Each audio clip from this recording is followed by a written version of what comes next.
വിശുദ്ധ റമളാനിനെ സ്വീകരിക്കാനായി തിരുവനന്തപുരം പാളയം ജുമാ മസ്ജിദ് അതിൻ്റെ പണികൾ വളരെ ഫാസ്റ്റായിട്ട് പുരോഗമിക്കുന്നു. വളരെ സുന്ദരമായിട്ടുള്ള ഒരു മസ്ജിദാണ് പാളയം ജുമാ മസ്ജിദ്.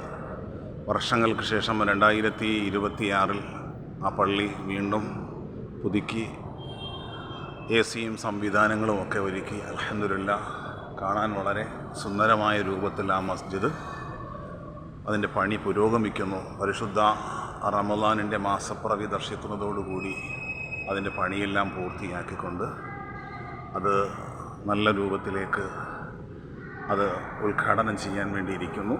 നിസ്കാരം ഇപ്പോൾ നടന്നുകൊണ്ടിരിക്കുന്നു.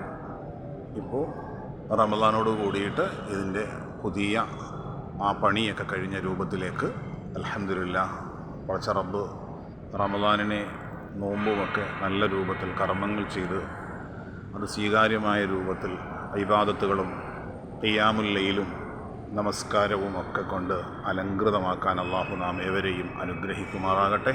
അസ്സലാമു അലൈക്കും വറഹ്മത്തുള്ളാഹി